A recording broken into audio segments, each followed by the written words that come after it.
Ito ang latest update sa kaso ng missing sabongeros na mahigit 4 na taon na ring pinaghahanap. Isang matinding revelasyon na naman ang ibinunyag ni alias Totoy Ojoli Dondon Patidungan.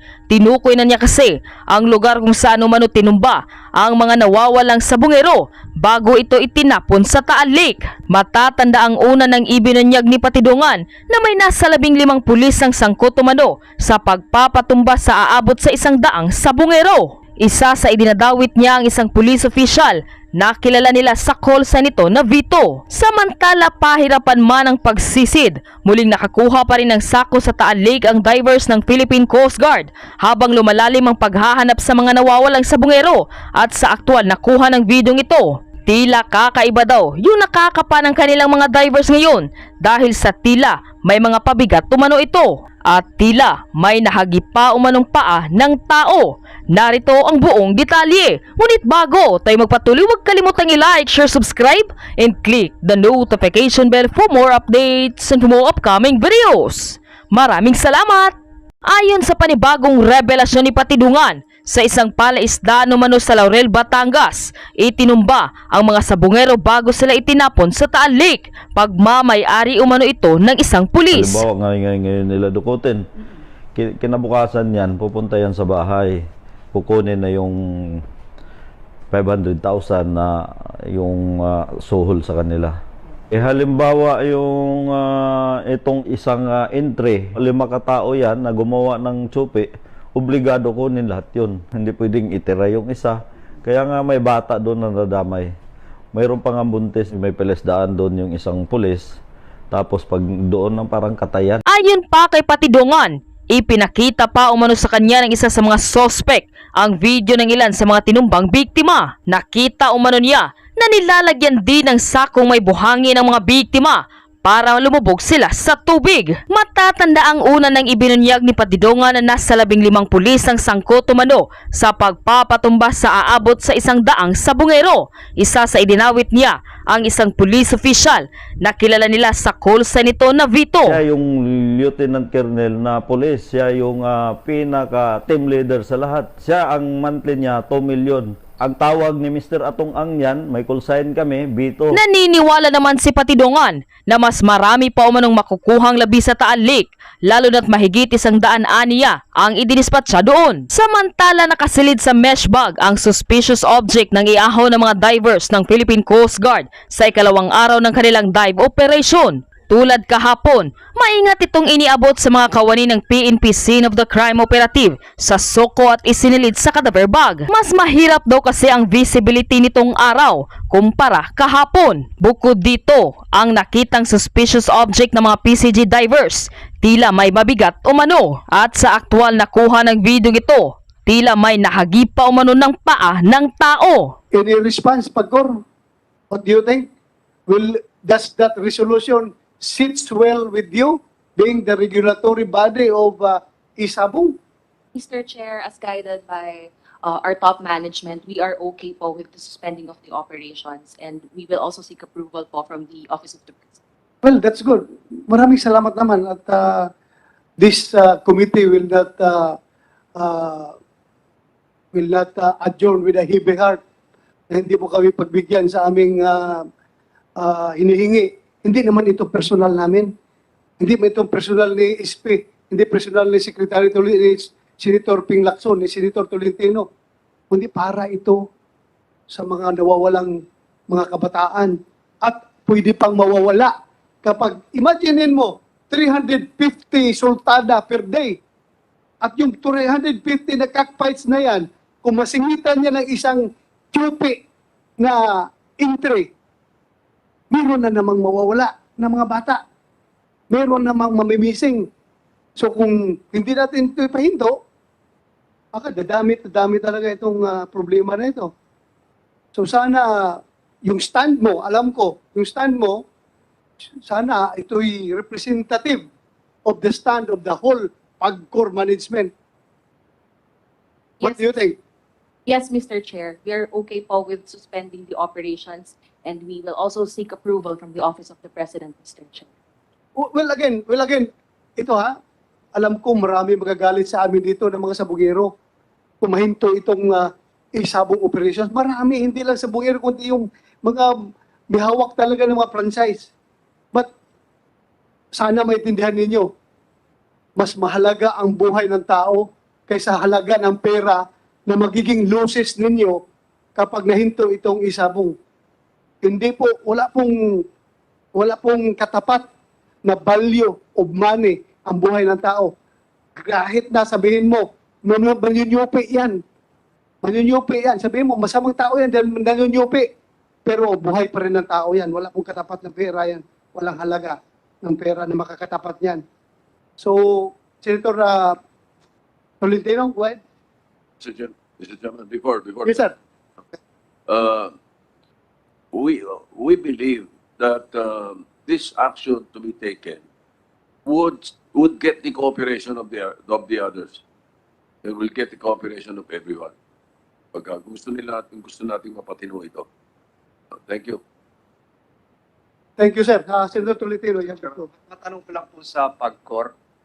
Noong nakaraang linggo po, may mga ulat na lumalabas na meron din pong colorum operator ng isabong. Kahit wala doon sa listahan ng 7. Yung bang sa pagpapatigil natin ngayon, ay mga ngahulugan ba natitigil din yung colorum o baka meron namang isang fly-by-night isabong na mag-operate din? Pangalawa, yung amendment ko po kanina doon sa motion ng ating kagalang-galang na Senate President ay nangangailangan din na yung GCash ay alisin doon sa kanilang menu yung pagbabayad sa isabong. Kasi nga po, baka magkaroon pa ng isang panibagong isabong naman na hindi nyo binibigyan ng lisensya na mag-operate at saluhin po itong ginagawa nitong 7. Tama po ba yun? Yung aking dalawang nabanggit na items, Madam PAGCOR. Mr. Chair, as to the illegal operators po, PAGCOR can only regulate po ang kanilang mga licensees. We are in coordination po with the law enforcement agencies para po sa pagkukurba or pagpapatigil ng mga illegal na operators, sir. Tungkol naman po dun sa GCash, sir, as provided in our regulatory framework, we are only allowing po our licensees to include as their payment system po ang mga accredited ni Bangko Sentral. So, Mr. Chairman, dapat po siguro si GCash ay pumayag din na alisin doon sa kanilang menu ng pagbabayad yung isabong. Kasi baka may sumulpot na naman ngayong illegal na operator na pwedeng saluhin itong operation na ginagawa ng ating ipapasuspend ngayon, Mr. Chairman. Yes, before that, Senator Tolentino, may Yeah. dagdag lang si SP sa Yes. sinasabi. In that case, the apprehension of Senator Tolentino is correct. In that case, this is a very good chance for the PNP chief to show what they can do. Di subukan nila. Di ba? Kayang-kaya niyong patigilin yun at trade nyo mga yun. Pagka meron tumira ng color room. Di po ba? General Carlos. Mr. Chair, illegal po yan. Hindi po namin i-tolerate lang. Lalo na po yung mga ganong klaseng operation. Kung nahirapan po kami dito sa operation na ginagawa through a regulatory body, much more, mas matindi po ang aming action sa mga illegal. We are committed to enforce the law and make sure na yung illegal po ay talagang hindi po namin pababayaan. Amin pong tatrabahuin po yan. Very good to hear. Thank you, General Carlos. Mr. Chairman, Yes, sir. Go ahead. the observation of Senator Tolentino sa PAGCOR, yung illegal, yung 23 na sinasabi yung illegal, ang resultant effect nun, matitigil din yon because they hinahack lang nila yung legitimate, di ba?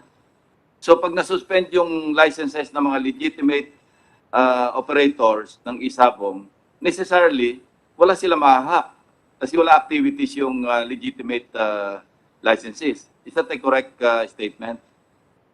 As to hacking po ng feeds ng aming licensed operators, Mr. Chair, that is correct po. However, wala po kaming jurisdiction. I know that. Ang sinasabi ko, ang resultant effect, pag sinuspend nyo yung 7 na legitimate, wala mahahack yung illegitimate, yung 23 other illegal online. Kasi nag-hack lang sila sa legitimate. So sinasabi ko, ang resultant effect, Pati yung mga illegal, yung illegitimate na naghahak lang, wala ring activities yon. Wala sila mahak eh. Correct? Yes, Mr. Chair, if Thank asked you. to hacking po. Thank you. Yeah, balikan ko lang yung punto ni Senator Tolentino, sir.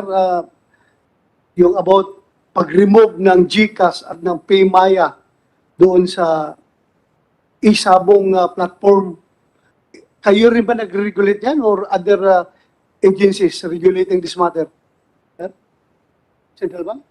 Yes po, Mr. Chair, sa aming regulatory framework po, we only include is yung payment system po na gagamitin nila is accredited by Bangko Sentral, sir, by the central bank po, Mr. Chair. So yun nga, yung gusto ni Senator Tolentino na matanggal doon sa kwan para hindi na sila makapag-bet talaga. Paano ba yun? Sinong mag-a-act niyan? As to the authority po of these accredited payment solutions, Mr. Chair, I believe po it is not within PAGCOR po. Nasa pag-goal. So, Central Bank. Okay, maraming salamat ha. Thank you. Pagkor, you have, please bear with us. Ikaw talagang babalikan namin. Remember, case number 1 ba tayo? Ha? We still have 5 cases more to go. So, sir, Let's yes, ask go ahead. the LTO. Jack, what can you contribute to humanity? Sir, Point. good afternoon. Regarding these cases, sir, we'll be closely coordinating with the PNP, especially the PNP Anti-Cybercrime Group, in identifying the owners of the motor vehicles that are allegedly involved or identified by the PNP. Meron ng progress dyan? As of now, sir, I'm just coordinating with them. But immediately once we have the data, transaction sticker number, plate number, So ngayon pa lang, ngayon pa lang, sir. oh, mabuti pala nag-hearing tayo. Thank you. Di ba dapat automatic yan? Galing ka rin naman sa PNP. Sir, before I came, I asked if we have some letter request from PNP, and I was concerned. Yeah, I just hope you can help in the resolution of these cases. Thank you. Mr. Chairman, Sir, go ahead, sir. just a few questions if you're done with the resource persons or the statements. May we ask the investigating agencies, what are the motives that you see or have you seen that prompted the disappearances?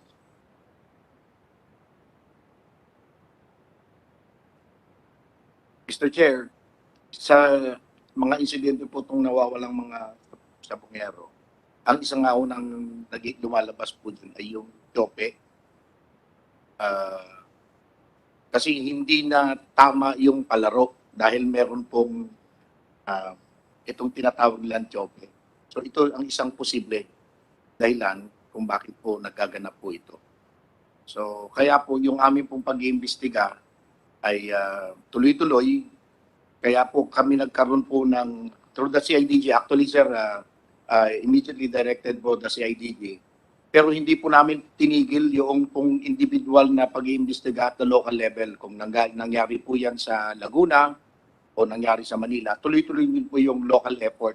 But the CIDG now is looking at yung kabuuan sa investigasyon. So yun po yung isa naming nakikita po dyan, yun nga po tinatawag ng job. And the efforts really can be explained by, can be divulged by Bert Pero of the CID. All right. Sir, excuse me, sir. Before you proceed, sir, yung mga may pagkain na sa harapan ninyo, please, kumain na kayo. Dahil mag-alauna na, working lunch. Please, kain na lang kayo. Huwag kayo mahiya. Kain lang. Please. All right. Go ahead, sir. Go ahead. Thank you, Mr. Chairman. Dito po sa mga, operators or cockpit owners, whoever may answer. Ito pang game fixing or chope, talagang it's happening in the cockfights. Any one of you can answer? Mr. Morales, Attorney Santos, Attorney Regino, Attorney Romel. Go ahead, Attorney Santos. Yes, Mr. Chairman. Not particularly in our operation, but it does happen in any cockfight the term chope or the chope arrangement. It happens in any cockfight, Mr. Chairman. How is it being done? When one cock or fighting cock is put in a deliberate disadvantage to ensure that the other cock will win. So, for example, Mr. Chairman, kung ako po yung owner ng manok, sasadyain ko pong matalo yung sarili kong manok when in fact may mga bettors ako or other friends na tataya sa kabilang manok para to ensure na manalo po sila. Yun po yung chope. Okay. Paano yung mga, ano-ano yung mga paraan? I'm sure interesado yung mga nakikinig sa atin. Paano, ano-ano mga pamaraan para matalo o magpatalo o magpachope? To my knowledge, Mr. Chairman, yung iba po pinipilayin yung manok deliberately. So, pag naglaban po yun, parang hindi pa mahalata. Pero pag naglaban, yun na talaga yung, kasi pilay na po yung manok, di na po makakapalo.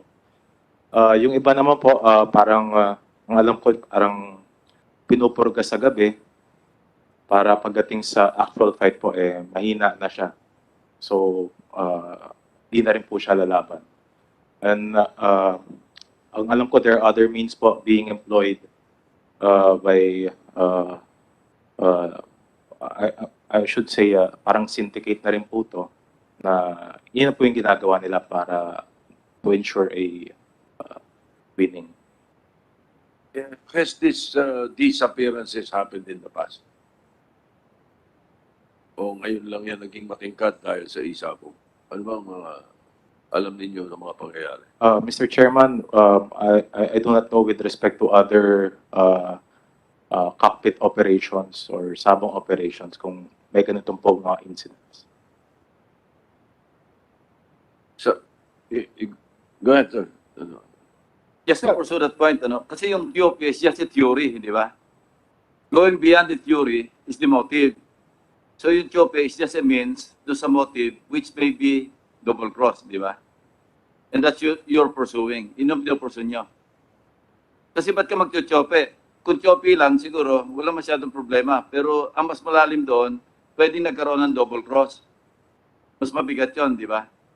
Na pwedeng naging motibo. Is that the correct statement? That's true, Mr. So you're pursuing that angle, that motive. Isa po yan sa ating. Thank you. Thank you, Mr. Chairman. I think I'm clarified somewhat. Thank you, sir. In line with the question of the Senate President, again to, Atty. Santos, kung magkakaroon ng chope, sino ang nag-i-incur ng damage dito? Sino masasaktan? Or sino nalulugi kapag nagkakaroon ng tsupian doon sa Manila Arena? Sino ang magagalit? At pwedeng magkakaroon ng motibo na kidnapin itong mga involved sa tsupian? Sino masasaktan? Again, Mr. Chairman, based on a chope theory, ang masasaktan po talaga dito, kung sino po yung arrangement nung may-ari po ng manok. Or minsan po yung may-ari po ng manok ang nadadamage din po dyan. Kasi hindi niya alam na chinochope pala yung manok niya po. So, yun po talaga yung damage na masusustain. May mga taong probably binigyan po ng tip na tumaya sa kabilang manok when in fact, dito pala ang manok na pipilayan po. Parang ganun po ang scenario. Marami pong third parties na maaari pong maging magalit sa ganitong arrangement po. So double cross. So, in that case, dito sa case number 1 natin, kung ganun ang theory natin, pwedeng ang nagagalit sa mga bata na nawawala ay yung financier or yung farm owner, may-ari ng manok. Just in case hindi niya alam ang pinagagawa ng mga bata na missing ngayon, na tinyupi na pala yung manok. Sila ang handler, sila ang giver. Tapos yung financier, blind pala, na itong mga bata na ito, nagkukontak na pala sa iba, pumusta ka sa kalaban dahil yung manok namin, talo na ito. pwede magagalit yung financier. Yun ba ibig mo sabihin? Sa ganung sitwasyon po, maaari po, Mr. Chairman. May mga ganitong, may maaari pong yung ganung pagkakataon na mangyari dito sa sitwasyon. Okay. So dagdagan natin. Furthermore, kung yung financier nila mismo or yung farm owner ay nawawala rin, missing rin hanggang ngayon, sino pwedeng nagagalit sa kanila? Sa farm owner at saka sa yung financier?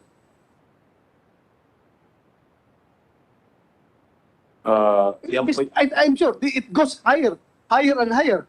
Ngayon nga, nawawala yung 6. Later on, na-discover ng police na pati yung financier nila nawawala rin, missing. Sino nga ang pwedeng posibleng nagagalit doon sa financier na bakit siya kidnap? Mr. Chairman, maaari pong baka may napangakuan po yung financier sa ganong klaseng arrangement na kasi malaki po yung tayaan sa labas eh. So Okay. maaari po na may arrangement na iba yung financier po sa ganon.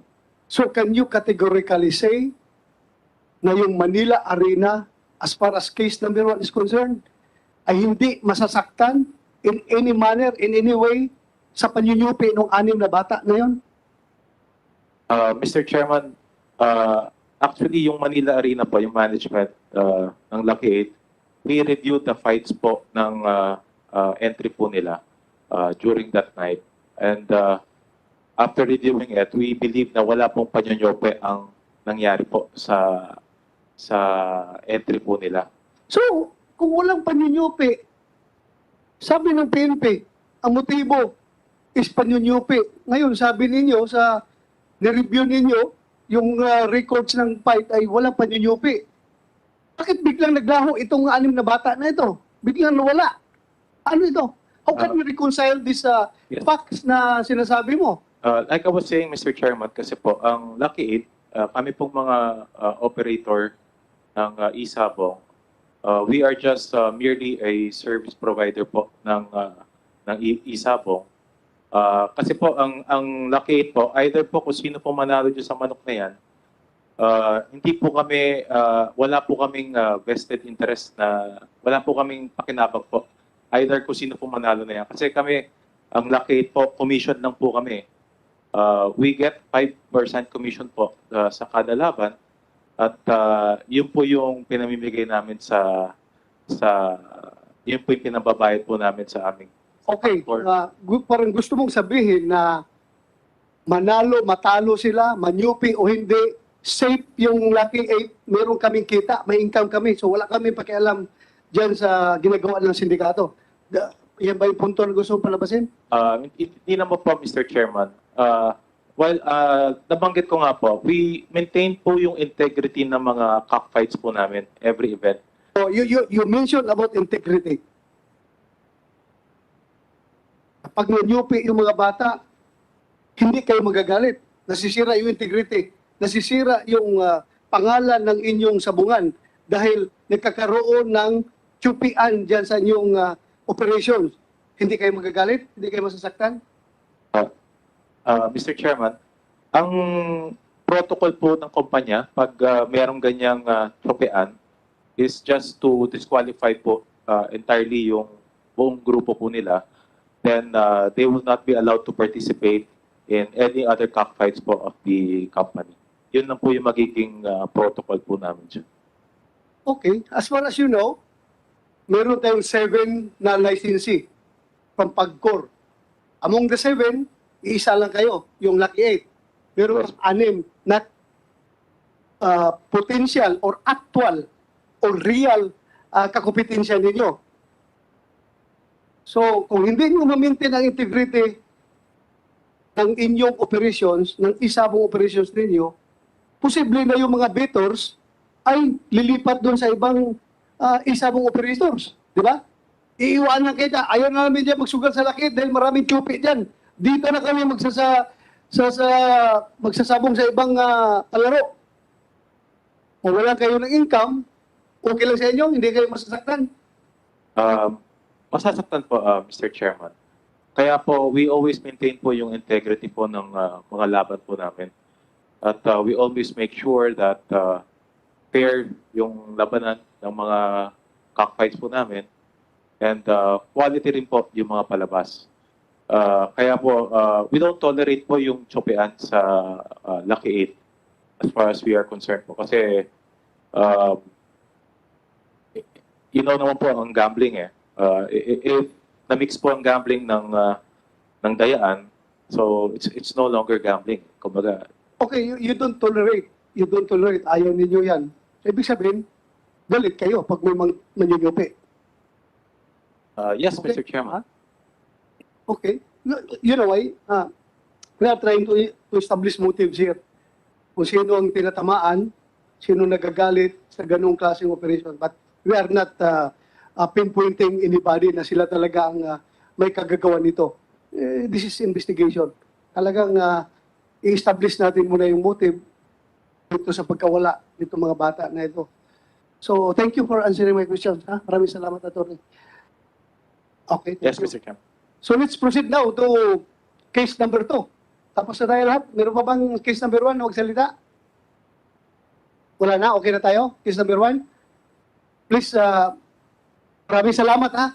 Maraming salamat sa iyong pagdating at sana, again, patuloy niyo pagdasal ninyo na sana makauwi pa yung mga anak natin. Dasal pa rin tayo. Dasal pa. Dasal. Okay, suspend muna tayo. 1 minute suspension para mag-change crew muna from case 1 to case number 2. Yung operator natin dyan.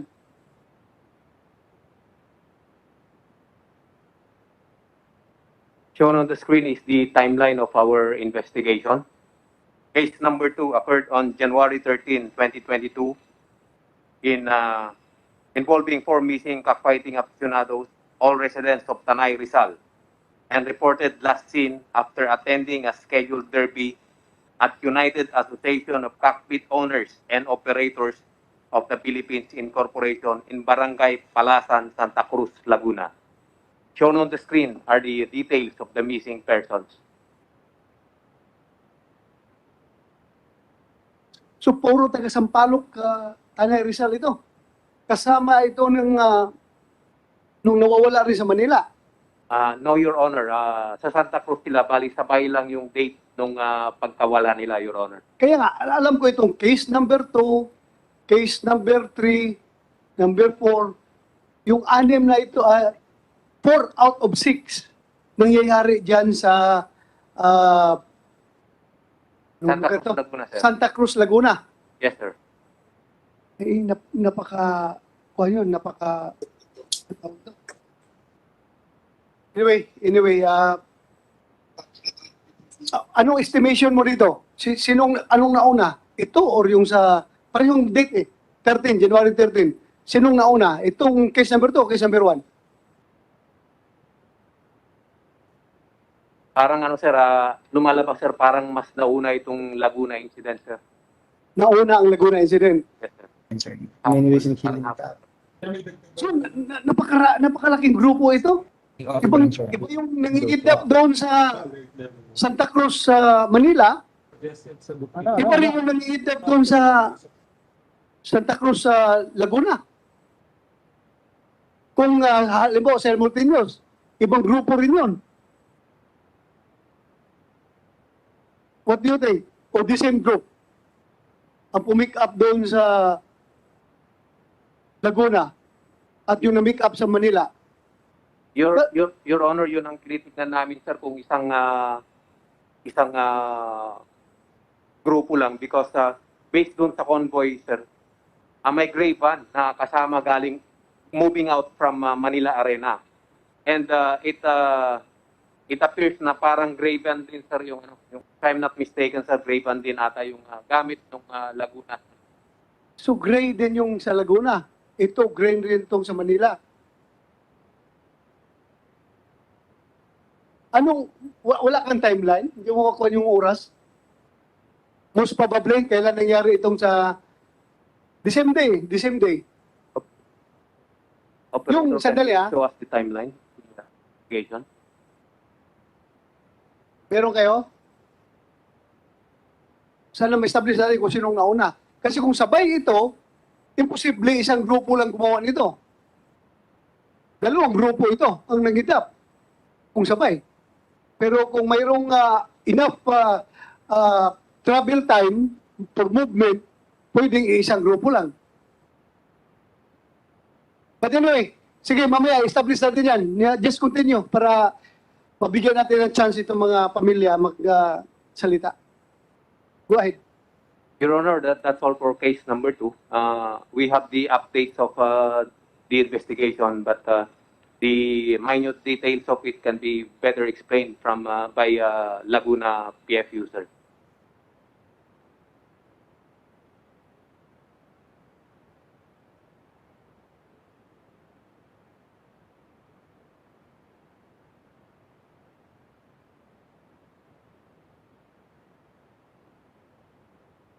Sige, briefly walk us through your yung progress ng iyong investigation dito.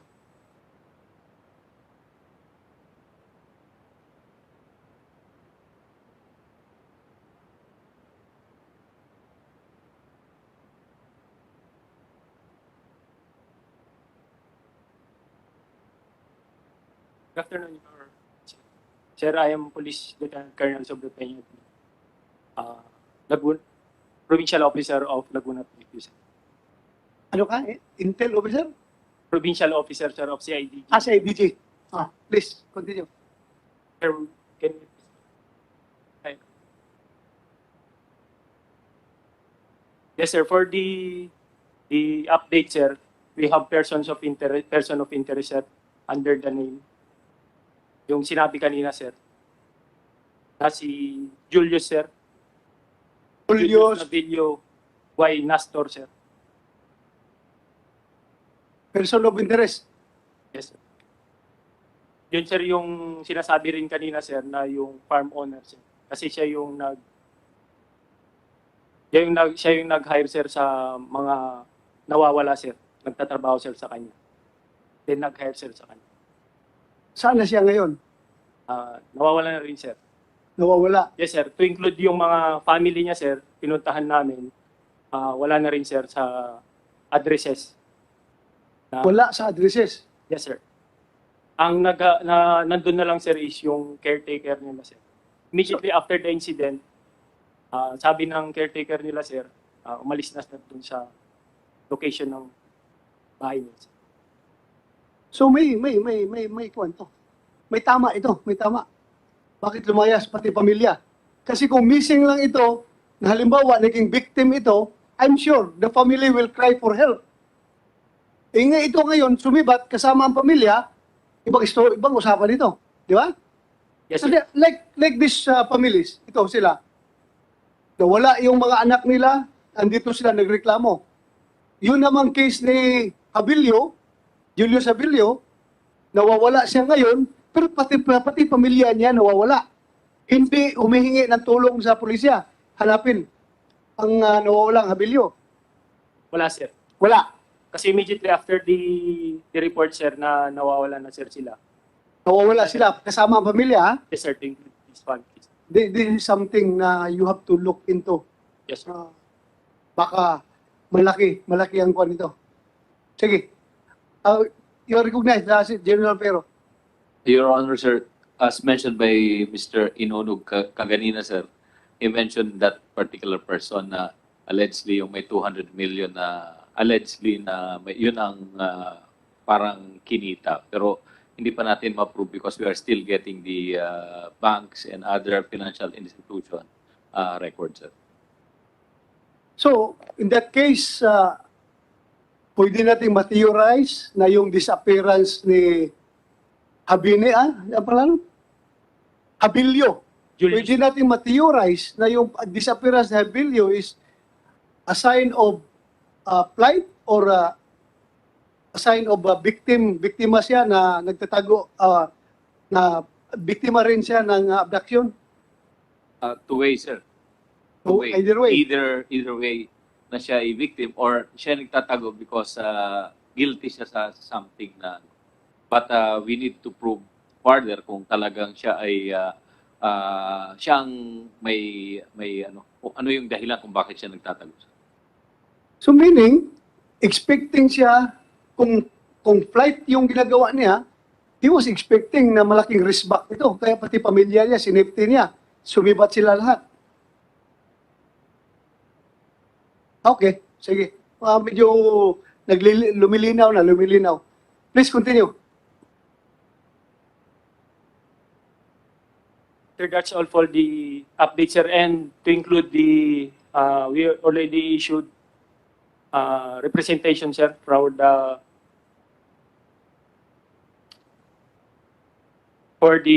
subpoena, sir, dosis testificandum. Yung owner, sir, yung Nancy I. De Leon, sir, yung yung owner ng security agency, sir, na in charge doon. Send na rin kami, sir. Ang may-ari kasi, sir, doon sa security guard doon, sir. Security yung nagsisecure doon, sir, is yung Absolute Force Security Administration Incorporated. Okay, please do it. Kapag hindi nag-cooperate, sigurado madali lang yan na trabahuin dahil they are under the control of susya, di ba? Hindi sila pwedeng magmamatigas-tigas dyan na hindi sila mag-cooperate. Kailangan persahin ninyo mag-cooperate dahil trabaho nila yan. They are there to secure, not to help disappear people. Laruin mo yan. Yes, sir. Another update, sir, is yung according kay Sir Lambert Santos, sir, yung father of one missing person, Melbert Jan Santos E. Alcantara, alias Tapa, sir. Meron kasi siyang bank account sa PS Bank, sir, Tanay Rizal, na may nag-withdraw, sir, sa kanyang ATM. So we already secured video, sir, dun sa vicinity where the possible suspects na nag-withdraw. For withdrawals transaction were made on Melbert Jan Santos account on January 14, sir. Ito kasi, sir, incident, mga January 13. Based sa search statement is January 13 nawala yung apat, sir. So, nung January 14, may nag-withdraw, sir, sa bank account. ATM account. Mr. Chairman, natignan nyo na yung, natignan nyo na kung sino yung sa CCTV na nag-withdraw sa ATM. Yes, sir. Meron na kaming videos. Siya ba? Si Melbert Santos o hindi? Yung gumamit ng ATM card niya, hindi siya. Negative, sir.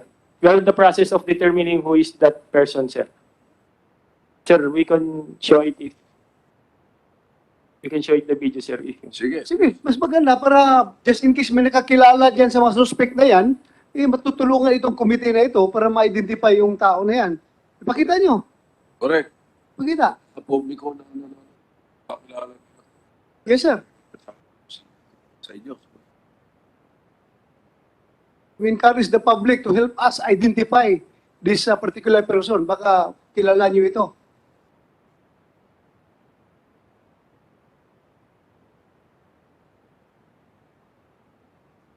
Yan na yun, yan?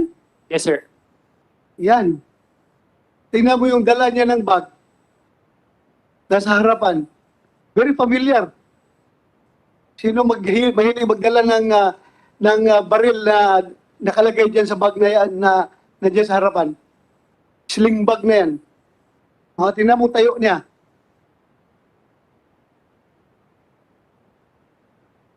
Hindi play ba niyo yung video? Paki-play daw, para makita natin pati yung manner of walking niya. Baka makilala ng mga kapitbahay niya yan. Ma-identify.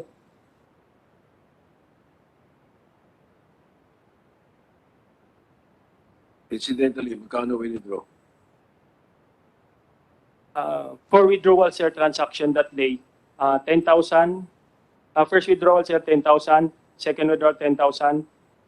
Third, 9,000 and 900 pesos, sir. So, 29,900 po, sir. All in one sitting.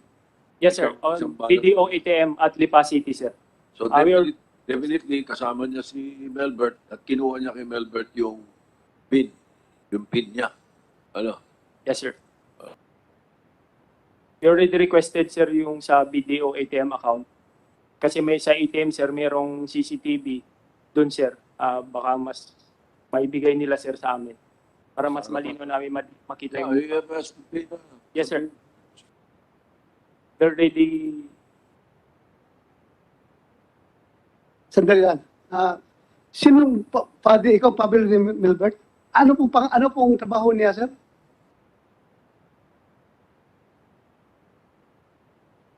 Senator, bali wala po siyang trabaho. Bali, ako po kasi nakabili ng van. Van? Yes. Yung urban state. So, urban state. Bali siya din po nakakita noon para bilhin namin. Then, nung mabili po namin yun, nakilala niya itong si Julio Sabilio. So, malimit pong naaarkila yung van ni Julio Sabilio. So, hindi siya nagsasabong. Nirerentahan lang yung van niya. Nirerentahan lang po yung van ko at ang nagdadrive po ng van ko ay yung anak kong si Melbert. Okay. Kasi Balikan ka namin mamaya, sir, ha? Let's continue.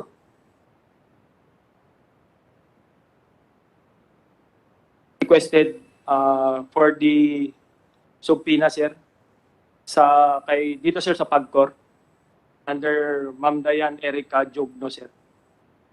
Nag-request na rin kami, sir, para makuha namin, sir, yung mga fights, sir, mga videos that time, para makita namin, sir, kung sinong nag-entry.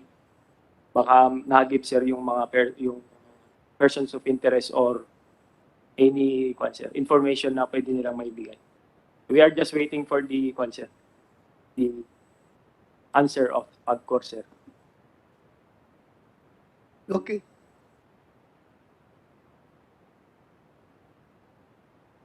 Mr. Chair, may I have the copy po of the letter? The letter that we recently received lang po is a query on the registration of our operator, to which we're trying to coordinate with CID po. We appreciate receiving the copy of the letter, Mr. Chair. Thank you. Sige, gawin mo ngayon. Kung may papel ka dyan, bigyan mo siya mamaya kagad, ha? We have a copy, Action na sir. nila. You have a copy, sir. Sige. That's all for the... Mr. Chairman, paano silang kinuha? Paano itong apat kinuha? Sir, based sa CCTV, sir, madaling araw, sir, ng 13, sir, ng 13, sir. Yun sa CCTV sa barangay, sir. Ano, paano ba? Hindi naman, sir, nakita, sir, pero yung sasakyan kasi na sinakyan nila, yung urban, then another pickup, sir, na nauna, nag-convoy sila, sir. Hindi rin nakita, sir, kung nandun yung mga relatives, yung mga four victims, sir.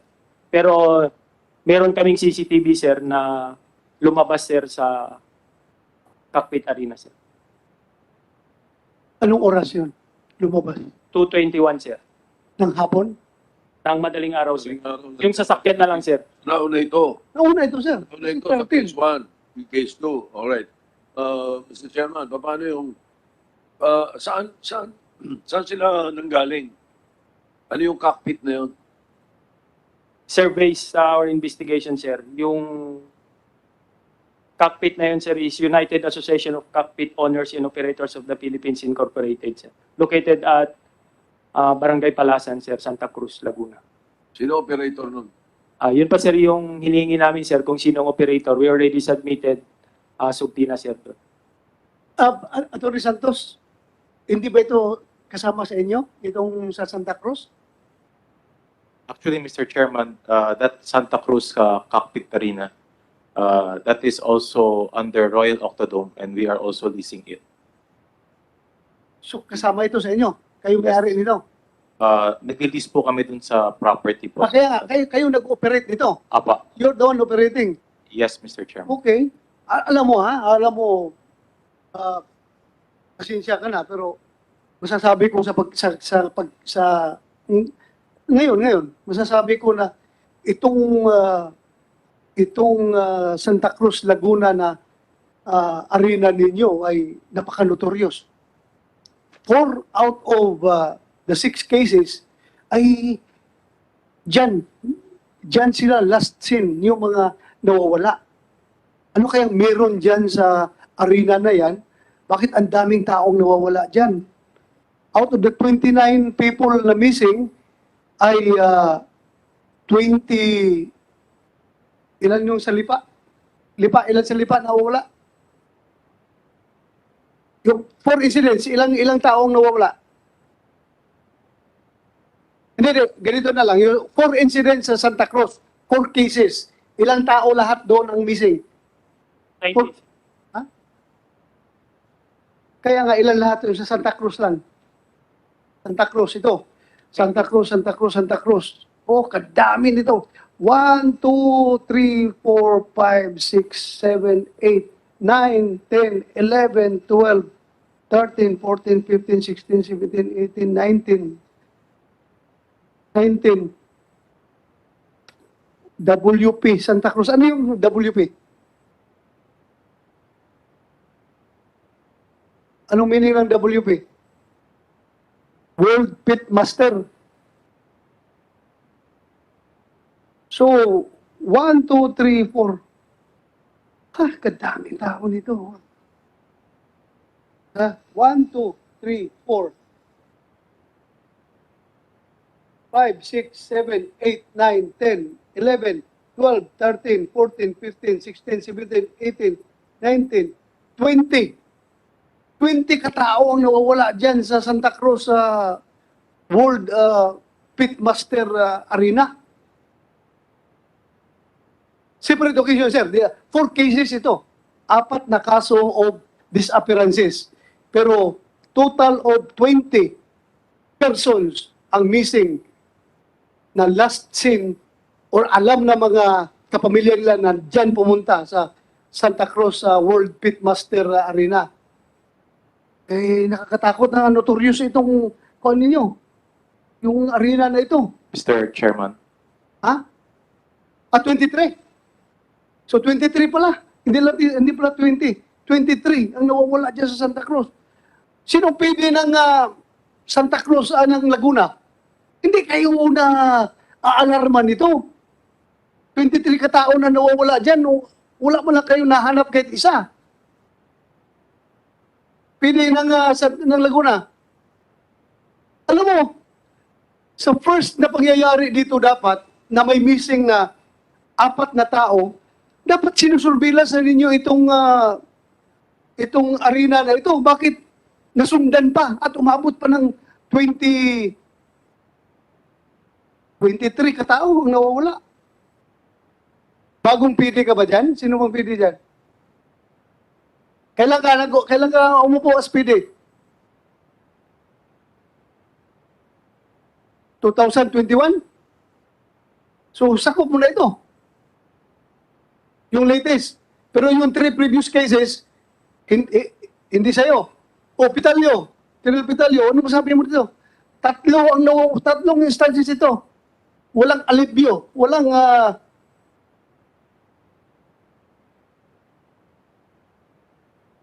Mr. Chair.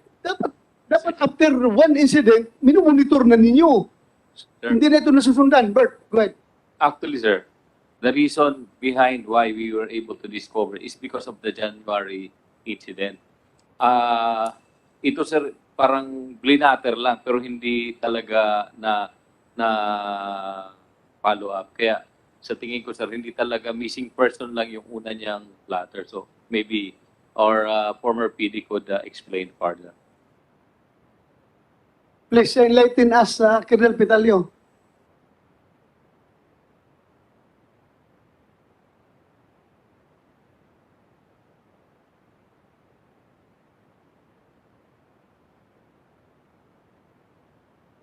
Good afternoon po, sir. Mr. Chair. Sir, during my time as provincial director, there were 3 incidents of missing persons and 1 kidnapping. So as per investigation, all the incidents of missing persons happened with a total of 7 persons. All of them proceeded to the AA Cobra farm located at Barangay Palasan, Santa Cruz, Laguna to attend a cockfighting event.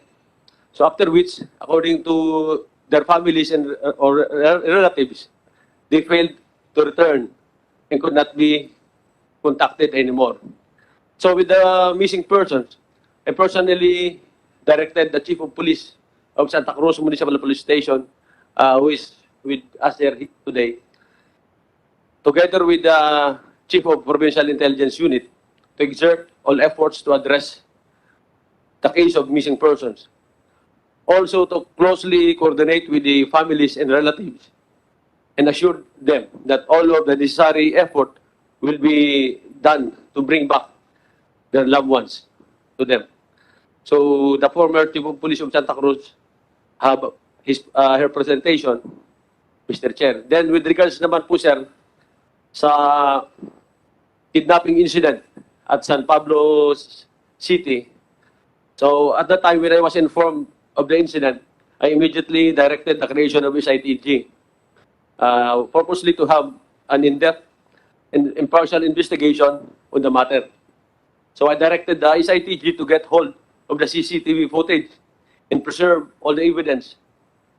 Since the case is in San Pablo, appears to be a kidnapping incident, I directed the Chief of Police of San Pablo City Police Station, who is with us also today, sir, and he has his own presentation also, and closely coordinate, he coordinate to anti-kidnapping group before. Paano ka napunta San Pablo? Anong relasyon doon? Sir, meron din po, sir, isa doon, sir, na kidnapping incident, sir. San Pablo, Laguna. Yes, sir. San Pablo City, sir. Kidnapping incident. Yes, sir. Incident, sir. Meron din po nangyari doon, sir. Tapos? So, na may CCTV footage doon, sir. So, kinuha namin, sir. Yeah. Pinalo up namin yun, sir. At ano to, sa Bungero rin? Yes, sir. Yes, sir. Farm owner, sir. Farm owner naman? Opo, sir.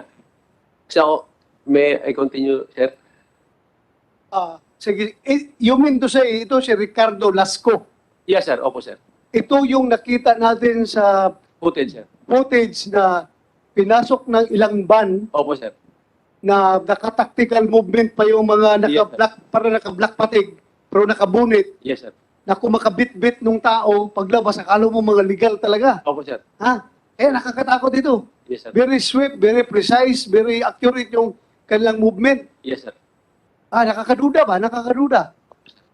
Napakilala po sila na NBI according to the investigation, sir. Kung ako mag-kidnap ng tao, bakit ako magpakilala ng NBI ako? That's Diba? why, sir. Yes, sir. Yes, sir. Oo. That is to mislead. That is to mislead after the fact. Diba? Yes, sir. After the fact investigation. Yes, sir. I-mislead na yan. So, NBI ako, NBI kami. Kaya ang maghahanap na asawa, pupunta sa NBI. Yes, sir. Yun pala, wala. Yes, sir. Sige, continue. Yes, sir. So that's why, sir, because of that incident, we coordinated, sir, with the anti-kidnapping group. So in the same manner, sir, I ordered the SITG to ask the technical assistance for the preservation enhancement of CCTV footage. So with the incident, investigation conducted, sir, by San Pablo Chief of Police, a case of kidnapping was filed in the city of Prosecutor's Office of San Pablo. So, the Chief of Police, sir, has his own presentation, sir. May dala po siya. So, in the meantime, sir, I directed the Chief of Police of San Pablo in the SITG to continue the conduct of investigation to bring all the perpetrators to justice, sir. That's all po, sir, Mr. Chair, sir. Tanong, wala rin CCTV footage ng Santa Cruz na Capitarina? Wala rin? Try to find out, sir. I will try to find out, sir. Hindi, sir, ito na, ang sasagot niyan, si IDG, field officer. Your Honor, wala kaming nakuha na CCTV footage because yung incident, sir, is yung previously, sir, matagal na. Tapos yung pumunta yung mga investigators natin, parang sinabi nila, sir, na wala silang CCTV, sir. Hindi, iba yan. Iba yan yung, apart from the case yung sinasabi ngayon ni Colonel Pitalio, yung case number 2 natin, ang tinatanong ni Sir Ping, kung naghingi ba kayo ng CCTV footages doon sa Santa Cruz, ha? Sa Santa Cruz. Yes, sir. Actually, sir, sa loob, sir, ng Capitarina, sir. Actually, punta ko dun, sir, personally, sir. Pero sabi nila, sir, sabi ng guard doon is sira daw, sir, yung CCTV. That's why we submitted subpoena, sir. Sinubtina namin, sir, yung... Sira? Sira, sabi? Sira daw, sir. Sira? Yes, sir. Kaya patuloy ang kidnapping doon dahil sira yung kanilang CCTV. Napakalaki ang kita nito ha. This is a multi-billion industry. Tapos, simpleng CCTV, sira na CCTV, hindi mapapalitan. At nagkakaroon pa ng 4 cases of missing persons dyan sa lugar na yan. Hindi ko alam, yung kalbo ko, baka masusugat na ito sa kakakamot ko pag ganun ang rason nila. Mr. Chairman, how many days apart ba yung yung 4 cases? How many days apart of each other? Yung 4 cases. Dahil 4 cases ang involved yung Santa Cruz eh. So all those times, sira yung CCTV. Tapos Manila Arena, ganun din, wala pa rin CCTV.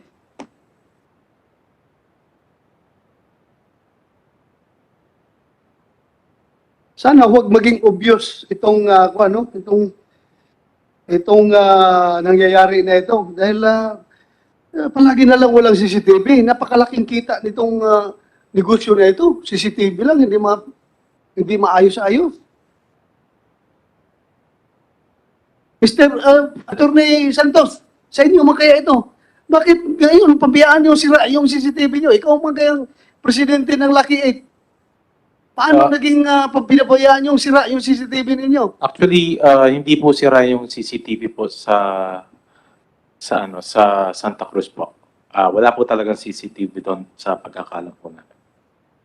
Pag-core, kayo na naman. Sus, yung buhay ito.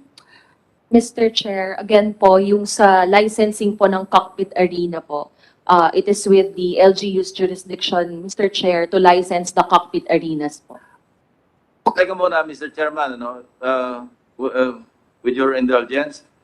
Di ba bago kayo magbigyan ng license, kumpleto dapat yung requirements na meron silang permit from the local government unit. Yes, Mr. Chair. Hindi nyo man lang chinek kung ano yung violation, but paano sila nabigyan ng permit ng local government unit concerned? Mr. Chair, they were able po to provide the appropriate permits po and From the resolutions LGU? from the LGU, Mr. Chair. So ang assumption nyo, nag-comply sila. We presumed regularity with the submitted documents, Mr. Chair. Kumsek, next hearing, you invite the mayor of Santa Cruz, Laguna. Sila man nagpipirma ng, at pati mayor ng Manila. Kasi sila man kaya nag-issue ng, permit. Sabihin namin sa kanila, nasabi ng PAGCOR, kayo daw ang nag-issue ng permit. Am I correct? PAGCOR? Yes, Mr. Chair. Okay. Kumsek, invite them, yung mayor ng Manila, mayor ng Santa Cruz. Kasi yung dalawang, at saka yung mayor ng Lipa, kung Lipa case. Mag-jump muna tayo doon. Sino may hawak ng Lipa case? Case number... Case number 3, sir. number 3.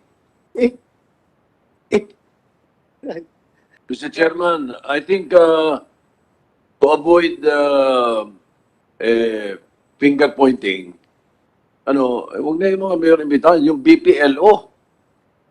Yung Yes. Business Permits and License Office nila. Yun, sasabihin ng mayor sa atin dito, tataldal dito, tapos ituturo yung BPLO. Ito yung BPLO na imbitahin natin, may mga mayor. Ano yung Kaya na lang silang managot sa mga constituent nila, hindi na rito sa atin. Yes, sir. Licensing and Permit Office. I agree with the Senate President. Otherwise, we'll be calling PAGCOR, CORPAG.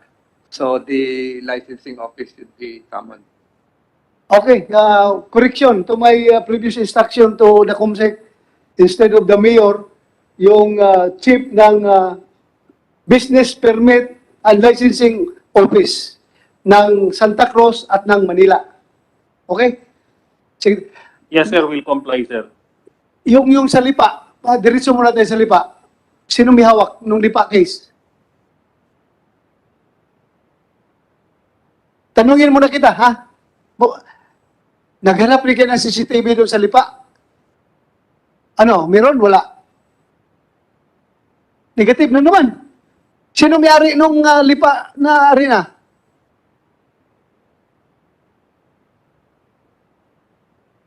Ha? It is under Royal Octodome, sir. Na naman. Sa iya na mga attorney. Bakit, yan? Bakit wala na namang CCTV doon? Just to clarify, Mr. Chairman, with respect to the Manila Arena, kasi kakastart lang din po ng operations namin dyan since nag-open up na po yung nag-lower na po ng IATF levels, no? So kaya ngayon pa lang po talaga i-installan ng CCTV po yung Manila Arena.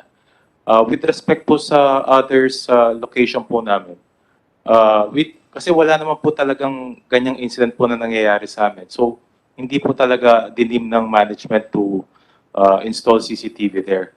But since ngayon lang po nagkaroon ng mga ganitong complaint, ngayon lang po kami na-apprise ng mga ganitong complaint po.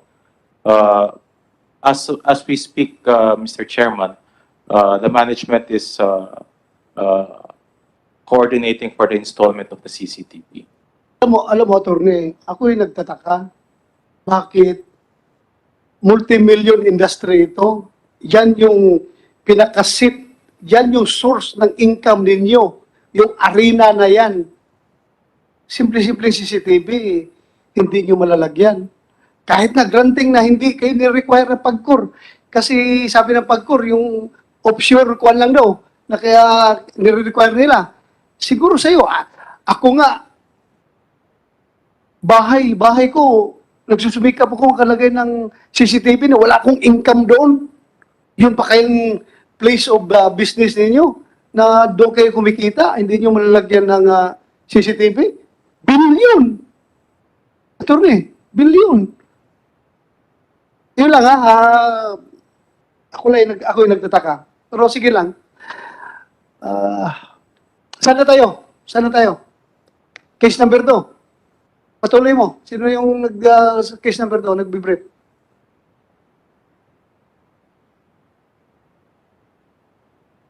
Sir, lastly, sir, also we requested, sir, sa SLEC, sir.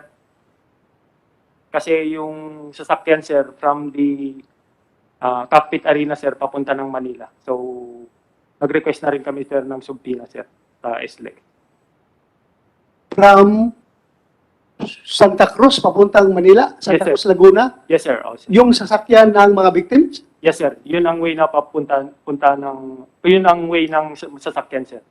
mayroong kasamang, may nag-escort na sasakyan, wala. Sila lang, Merong pick-up, sir. pick up. Pick-up block, sir. Yung plate number kasi, sir, yung mga nakikita namin, sir, na CCTV sa barangay. Hindi nakikita, sir, yung hindi clear yung plate number, sir. Isa lang ang nag-escort, Yes, sir. Isa lang. pick up. Pick-up for block. Sige, continue. It's all for the update of the case number 2, sir. Okay. Salamat. Thank you, sir. So wala naman akong in-expect sa iyo, attorney, na itatanong dahil sinagot mo naman yung kanina, yung about CCTV. Diretso na tayo dito sa mga pamilya. Sino mauna, sir? Ikaw? Okay, sige, please. The father of Milbert Jan Santos. You have the floor, sir. Good afternoon po, sir. Ako po yung father ni Melbert Jan Santos at ako din po yung may-ari ng van na hinahire ni Julius Abilio. Nung pong ano kasi yan, nung January 12, nagsabi nga po na sabi sa akin pa baka matuloy ako ng Santa Cruz.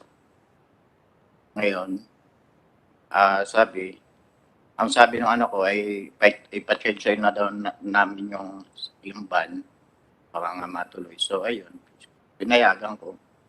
But yun po ako po kasi nasa trabaho ako kaya pinupunta-puntahan na lang po ako doon. At pagka ganun pong hindi ko nakita yung van doon, alam ko pong na umalis na po siya. Natuloy po yung renta. Kasi malimit po kasi na narerentahan ni Julius Abilio yung van. Kaya yun po. Then, nung umaga na po ng January 14, around mga 7 a.m., may nagpunta doon sa farm na ang sabi po, tay, baka yung sinataba po, may nakapagsabi lang po na nahuhold po sa Santa Cruz ay pakipuntahan po para po maagapan. Kasi siya din po kasi yung nagsabi po sa akin ay Yun po ay naging tauhan ni Julius Abilio. Pakiulit mo, yung nakita mo. Yung pong nagsama sa amin doon sa Santa Cruz doon sa Sabungan, Oh, yung po nagsamang tao na yun para malocate namin yung Sabungan, yun po ay naging tauhan din ni Julius Abilio. Kaya namin na-locate yung Sabungan. Then nung dumating na po kami doon sa Sabungan, sa Santa Cruz, ayun, nakausap naman po namin yung gwardiya. Ang kasama ko po noon ay yung kapatid po ni Fernandine. Ayun. Nung makarating naman po kami doon, na-entertain naman kami nung guard. At ang sabi nga nung kasama, yung sumama sa amin na magtatanong lang po kasi may nakapagsabi po na may nahuhold po mga tao diyan. Sabi naman po ng guardia, wala naman daw nahuhold po. Tapos natanong po kung ang nasabi, ano pong entry. Ay yung pong kasama kong kapatid ni Fernandine, nasagot po niya yung kung anong entry. So, sinagot naman po na yung J&J Brothers Laguna, yung entry. Kasi sabi po nung guardia na lahat po raw na pumapasok doon at lumalabas, may gate pass. So, tiningnan po doon sa gate pass, binuklat po ng binuklat hanggang sa nakita nga po na pumasok po yung 4 na tao. kasama ang anak mo. Yes, sir. Okay. Naroon po yung 4 na mga pangalan na yon. Then, ang tanong nga po itong kapatid ni Fernandine, sino po ang pumeter makalimitan diyan sa gate pass? Ang sabi po ng security, kahit sino diyan sa 4. Pero ang kalimitan, ang peperma diyan, yung driver. Ngayon, nagtanungan na po kami dalawa nung ang sabi kung perma nga, hindi daw po perma ng kapatid niya, sabi ko, hindi din perma ng anak ko yan. So, yun lang po ang nakuha naming information doon. Then, napuna nga po yung CCTV. Ang sabi ko may CCTV nga po ay ang sagot po sa kanya, props lang po daw yung CCTV. Pero meron po na CCTV pero hindi nga po gumagana. So, nalocate na lang po namin na ang isa namin nilapitan, which is yung Barangay Palasan. Kasi ang sabi lang ng kasama ko, gusto lang namin makasigurado kung lumabas yung sasakyan. Then, yun po ang nakita namin doon sa Barangay Palasan, na lumabas nga po talaga yung sasakyan. Then, yun lang po. Yung after na noon, yun lang, nagpunta lang po kami sa police station para i-blatter na. Yun lang po ang Mr. Chairman, Yes, sir. Chairman, interesado lang po ako doon sa sinabi nyo na may nagpunta sa inyo noong umaga ng January 14 at sinasama kayo doon sa Sabungan. Ano po? At sabi sa inyo ay para maagapan. Ganun na pagkakasabi sa inyo. So yung taong yun, alam niyo may nangyari. yes. Kaya Yes, sir. sinasabi niya, pumunta kayo para maagapan. Di ba? Apo. Kasi nga po nahuhold nga daw kasi yun nga po ang sabi kasi baka kung anong mangyari kaya So alam niya, nung taong kausap mo, alam niya kung sino yung kumuha. Kasi para sabihin niya sa'yo para maagapan, alam niya mayroong maaaring mangyari. hindi po Alam sir, niya kung sino umuha. hindi po sir ang bali ang pagkakalan po niya kasi doon po sa Sabungan kasi nahuhold. Sa Sabungan lang po. Sa Sabungan na hold. Opo, sa Sabungan po kasi mismo nahuhold. At sino ang nag-hold? Hindi mo tinanong? Bali yung Sabungan na lang. Bali po yung sa Sabungan na po. Mga namamahala na Sabungan, Opo. yun ang nag-hold. Yung taong nagsabi sa inyo, kumausap sa inyo, nabigay nyo na kila General Pero yung pangalan. General, nakuha niyo na yun? Naimbestigahan niyo na yun, another person of interest, dahil may alam siya. Most of their statement, Mr. Chair, was already taken, sir. So, alam ko, sir, rin na sa amin na yung mga detalye. Nasa inyo na yun, yung tao na yun, nasa inyo na. Okay, thank you. Bali siya lang po kasi yung nagsama sa akin para malocate namin yung pinakasabungan po. Okay, thank you, sir. Maraming salamat. Ang bandaw, nasaan? Base po dito sa mga nangyayari, yung pong ban ko lang ang hindi binalik. Ano ibig sabihin? Nasa ano? Yung band, nasa ano? Nawawala? Yes. Yes, sir. Okay.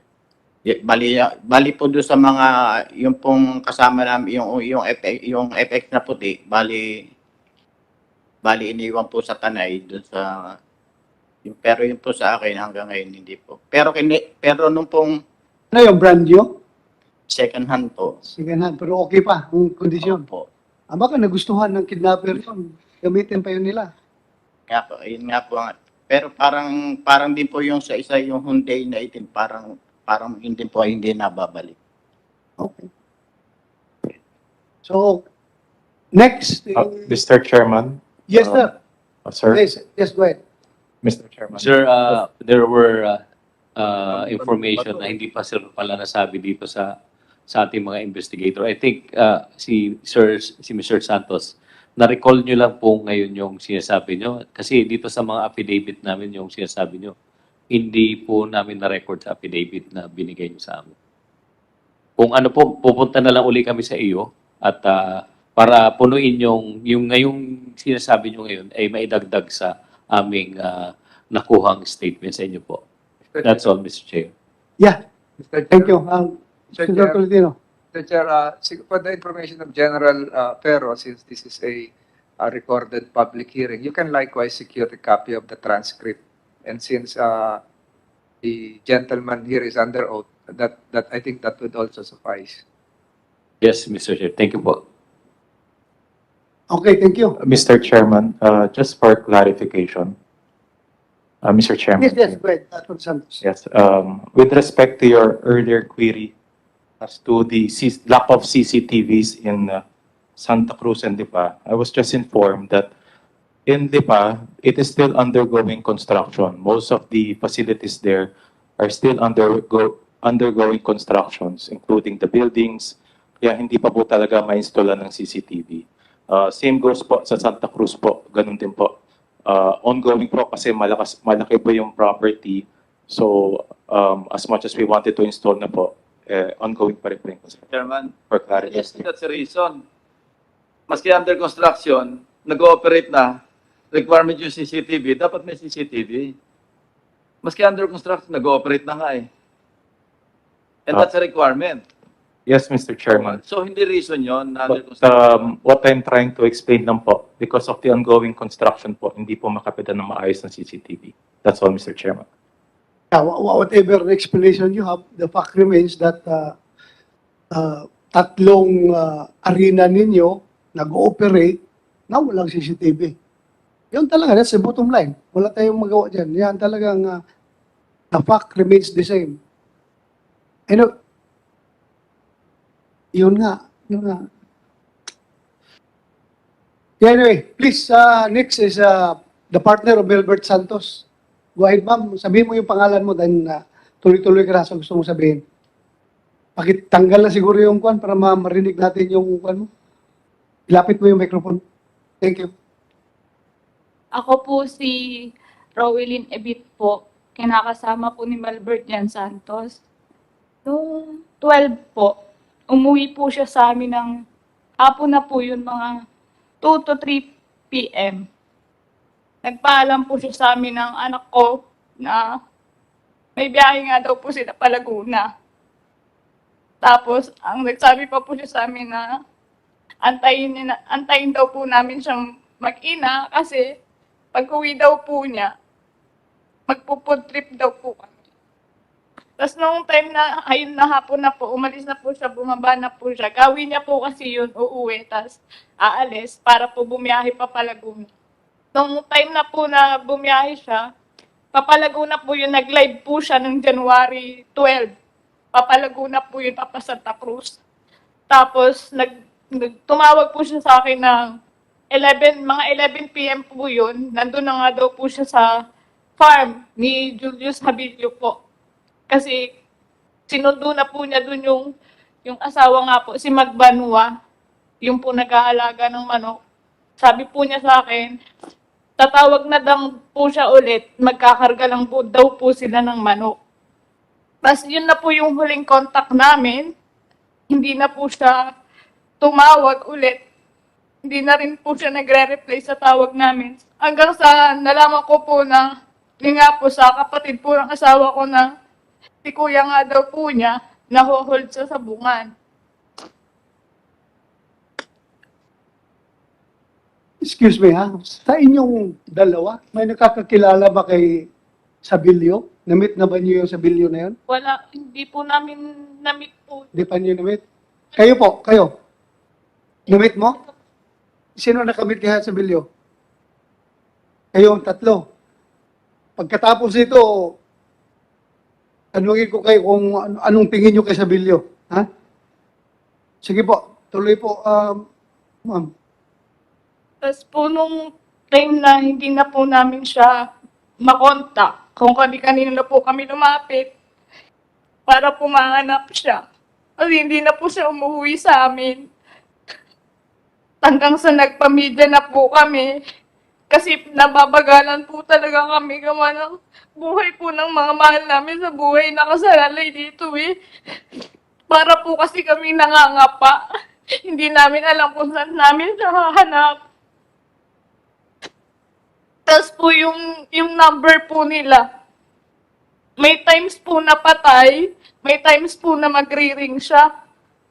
Nung 13 to 40 nagre-ring po yun, pero patay din po siya nung gabi na hindi na po siya nagbukas ulit. Tapos mga ilang linggo po yung lumipas, nagre-ring po ulit siya.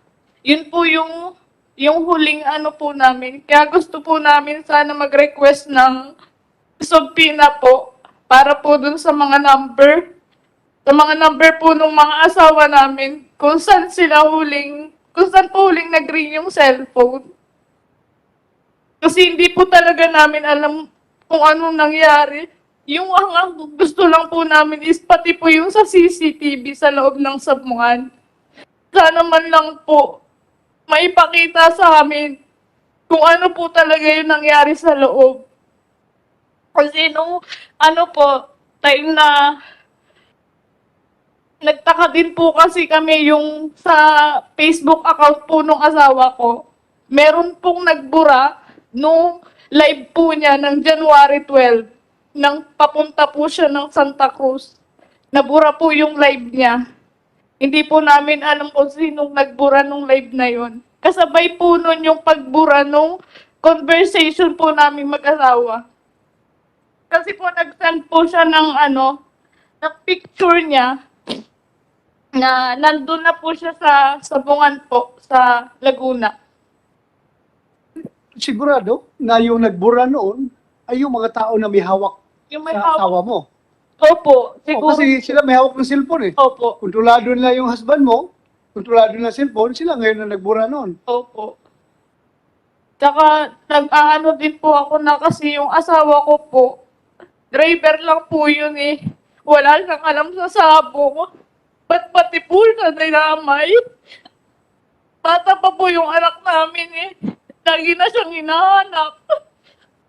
Hindi ko alam kung ano sasabihin ko. Araw-araw tinatanong niya kung nasan yung daddy niya. Sana naman po ibalik niyo sa amin. Yun lang naman po yung hinihingi naming lahat eh. Yung maibalik po silang lahat sa amin na ligtas kasi gusto po namin mabuhay ng normal. Yung wala pong takot. Yung lalabas po kami, wala kaming kinakatakutan. Kasi di rin po namin alam sa paglabas namin kung ligtas pa po ba kami. Marami pong takot. Ang bigat po sa dibdib. Kasi hanggang ngayon, parang wala pa rin po kaming idea kung nasaan sila. hindi namin sila mahanap.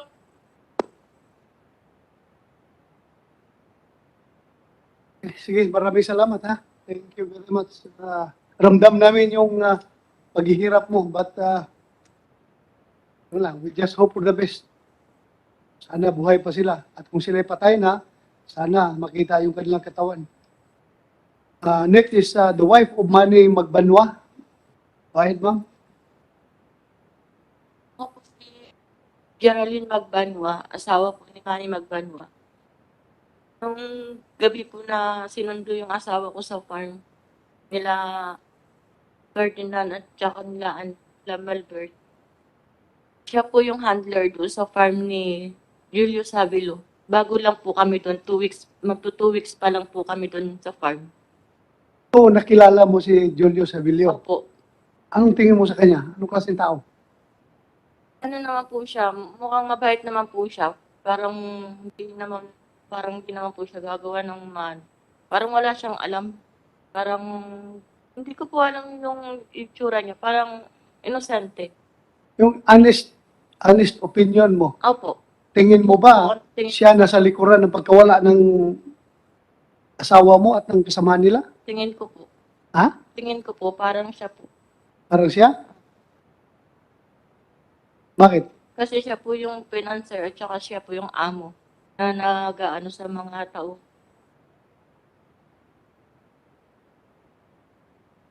Okay. Sige, please, continue. Tapos sinundo po siya doon ng mga kasama niya sa farm kasi siya po yung handler. Sabi ko sa asawa ko, wag na siyang sumama kasi ano niya po, kinabukasan, birthday niya po. Kaya sabi ko, wag na siyang sasama kasi galing pa po sila sa sabungan doon sa Tarlac. Pagod po siya, tsaka puyat. Ang pinagtataka ko lang po, wala pong gustong sumama kahit isa doon sa tauhan sa farm. Kaya po siya napilitan sumama pa rin doon sa Santa Cruz, Laguna ng Sabon. Kaya po yun, napilitan po siyang sumama. Tapos kinabukasan po, umalis po sila sa farm ng 11:45 ng gabi. Tapos kinabukasan, tinetext ko po siya. Tapos hindi na po siya sa akin, sumasagot. Ang dami kong text, hindi po siya sumasagot. Pero nagre-ring yung phone niya. Bandang tanghali ng 13, hindi ko na po siya makontak. Out of reach area na po. Sa pagkakaalam mo ba, kasama nila si Julio Savilio doon sa Sabungan o hindi? Hindi kasama? Okay. Tapos sabi yung Marvin po yung nakakaalam, yung driver po niya. Driver ni Julius Savilo. Saan siya? Nawawala din po, kasama din po. Nawawala? Opo. Yun po yung nagpasok sa amin sa loob ng farm na Anong pangalan? Marvin Flores. Marvin Flores, sa DG. Record niyo, Marvin Flores. Hanapin niyo yan. Continue. Kasama ni Tapos yun po, nung na yun, sabi sa akin ng katiwala sa farm, yun po ang nagsabi sa akin na nawawala na po sila. Na hindi na po, may kumontak si Dayan doon sa katiwala sa farm, na nawawala na daw sila. Saka po ako pinabahan na natakot kasi hindi ko na nga po sila makontak. Pumunta po ako sa Santa Cruz, Laguna para po ipablatter. Tapos doon ko na po nalaman na nawawala na po silang 4, di na po sila move. Tapos yun po, kung saan sana po kami napupunta, hinahanap namin sila, hindi na po namin sila makontak, hindi na po namin sila. Sige, thank you. Wala ka na sabihin pa. Next, si Sister of Mary Mark Fernandin. Mark Paul Fernandin. Go ahead, ma'am. Ako po si Tessan Regondola, kapatid po ako ni Mark Paul Fernandin. Nung umalis po sila ng bahay nung January 12 ng gabi, nagpaalam po sa akin kapatid ko na pupunta na nga po daw sila sa Santa Maria, Laguna ni Melbert dyan. para po kunin yung mga manok na isasabong po sa Santa Rosa, Santa Cruz, Laguna. Anong trabaho niya? Taga-bitbit lang po ng manok. Taga-bitbit ng manok ni Julius Sabino po. Abino. Tapos po noon, nag-message po ang kapatid ko sa akin ng 10 ng January 12. Ang sabi niya po sa akin ay JMJ Brothers Laguna. Yun po yung pangalan ng entry name po nila sa Santa Cruz. Tapos, ang sabi pa po niya sa akin, pangatlong laban po daw sila. WPC po daw yung sa Santa Cruz. Tapos, napanood ko pa po yung kapatid ko ng umaga doon, noong January 13 po, kasi fight po nila ng pangatlo nga po daw sila. Tapos, tumawag po sa akin yung kapatid ko ng 9:24 a.m. Nag-video call pa po kami. Siya po mismo tumawag sa akin. Ang sabi niya po sa akin, kung okay po daw yung laban ng manok. Sabi ko naman po, ang sagot ko naman po sa kanya, okay lang. Tapos, may nabanggit po sa akin din yung kapatid ko about po dun sa loob ng sabungan. Na, sabi niya nga po sa akin na, meron nga po daw parang umaaligid-aligid sa kanila na tauhan po daw sa sabungan, sa Santa Cruz. When you say tauhan ng sabungan ng Santa Cruz, Opo. Miss po, paano niya nalaman na taga Santa Cruz na sabungan yun? Para po daw kasi para pong guard para po tauhan. Kasi siguro po alam niyo yung mga guard po na nakaitim, ganun po. Tapos, sabi ko naman po sa kanya, okay lang ba kayo dyan? Sabi niya po sa akin, okay lang naman natin, sabi ko. Tapos, ang sabi po niya sa akin, mga tanghali po daw, tatawag ulit po daw siya. Di inatay ko po tawag niya. Pagkatapos po noon, di po siya tumawag ng tanghali. Panatag lang naman po loob ko kasi baka po nagpapahinga lang po siya or kaya po may ginagawa lang kaya hindi po siya nakatawag ng tanghali sa akin ng 13. Nag-try po akong tawagan siya ng alas 3:08 p.m. po ng hapon ng January 13. Kaso, hindi na po nagre-ring nagre-ring po yung cellphone niya pero hindi po siya sumasagot. 13 ito o 12? 13? 13 na po. Okay. Tapos po, yung nga po, hindi na po sumasagot hanggang umabot na po ng kinabukasan po ng 14, nag-message po sa akin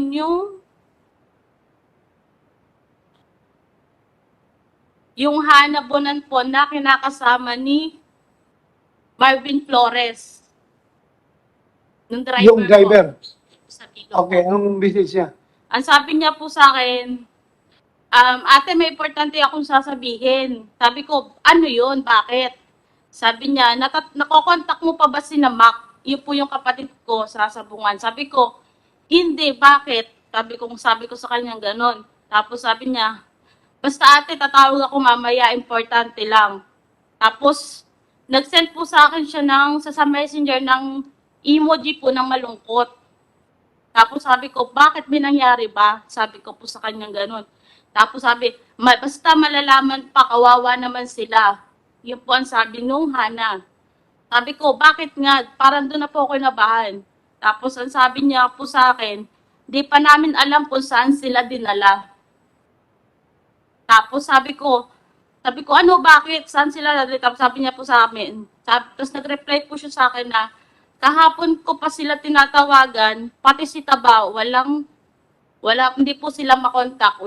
Nagre-ring po yung cellphone nila, pero hindi po sila sumasagot. You mean si Taba, si Flores? Hindi po, yung pong driver, si Melbert dyan po. Okay. Anong sabi niya sa kinakasama niya na si Flores? Missing din daw? Hindi. Hindi po sila missing. Nagtatago po silang 4. Ano? Nagtatago po silang 4. Paano mo nalaman na nagtatago? Kasi po, noong 13 po ng 5 p.m., sinundo po nung ang kabit po ni Julius, yung kaibigan kong bakla sa bahay po niya, kasama po si Hana na pumunta po noon sa may bahay, doon sa bahay po ng Jean, yun po yung kabit ni Julius, doon po daw sila, para sama-sama sila doon. Pagdating po daw nila doon, nandun po daw si Julius Havilo sa bahay na, tsaka si Marvin Flores. Sabi ko nga po, oh, bakit ka nandyan? Sabi ko nga po ganun, kasi magka-video call na po kami. Sabi ko, bakit ka nandyan? Sabi niya po sa akin, hindi ko nga alam bakit ako nila pinuntahan sa bahay. Sinundo nila ako para pumunta dito. Sabi ko, sino nandyan? Sabi ko po ganun. Sabi niya, nandito si Boss Julius. Ay, nakita ko nga po sa likuran niya, nandun nga po si Boss Julius. Kita-kita ko po na nakapulang damit pa po si Julius. Tapos umamin naman po sa akin si Hana na magkakasama nga po sila nung 13 ng hapon at ng gabi. Ibig sabihin po, hindi po siya nagpunta ng Santa Cruz. So para sumunod po doon sa mga tauhan niya, nagsasabong ng kanyang manok. Tapos po no, tapos doon po, kinabahan na po ako doon. Tapos sabi po, kahapon pa po sila, sabi po nung Hana, kahapon pa sila ng tanghali tinatawagan namin. Kaso, hindi na sila sumasagot. Tapos may sinabi, pwede ko ba Hindi mo kinulit yung kausap mo. Bakit sila nandyan? Kasama man sila. Tapos bakit yung aking kapatid nawawala? Hindi, wala pa po sa ano namin na nawawala na sila. Yun lang po. Tapos ang sabi po sa akin, yun nga po na sana po, may iba nga, tinatawagan nga po sila, hindi na po daw sila sumasagot. Kaya sabi niya, sabi ko, oo nga, kausapin ko lang si Mac kahapon. Sabi ko, kausap ko lang kapatid ko kahapon ng umaga. Sabi ko, ganun po. Sabi niya, kaya nga, di ba inarkila lang yung van? Sabi ko, oo. Tapos ang sabi niya po, sabi ko, bakit? Sino may sabi? Sabi ko, yun nga po sabi niya na, hindi daw din nila alam kung saan daw dinala. Yung apat po, si Mark Paul Fernandez po yung kapatid ko, si Magbanwa, tsaka po si Melbert, at tsaka po si Dizon. Sino nagsabi na hindi nila alam kung saan dinala? Sino? Ito pong Hana na, po ni Marvin Flores, kinakasama. Kinakasama ni Marvin Flores. Opo. Kasi po may tumawag po daw kasi kay Julius nung hapon ay bandang tanghali ng 13 po na yung po daw mga tauhan niya is hinal po daw sa sabungan. Mga tauhan ni Julius po. Julius. May tumawag po daw kay Boss Julius nila na yung po daw mga tauhan ni Julius sa sabungan na hold po daw. Na-hold sa sabungan. Opo. Sino nag-hold? Yung po daw, committee po ba yun? Committee? Sabungan po. Yung in charge sa sabungan. Hinold po daw sila, yung pati sa gwardiya, hinold po daw, parang hindi po daw sila. So meaning si Julius hindi na-hold? Hindi. Hindi kasama doon? Okay. Continue. Sabi ko nga, sino may sabi? Sabi niya, tapos nabanggit nga po dito sa pag-uusap namin na baka kung sinong may hawak ng CP nila kasi hindi na nga po sila nagte-text or hindi po sila sumasagot sa mga call namin. Tsaka po, ito pa.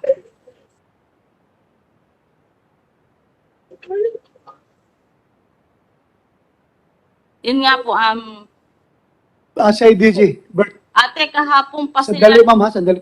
Yung mga sinasabi niya, nakuha ba niyo ito? Yes, sir. Yung mga about Flores, about yung driver, about yung lahat-lahat, sabi niya?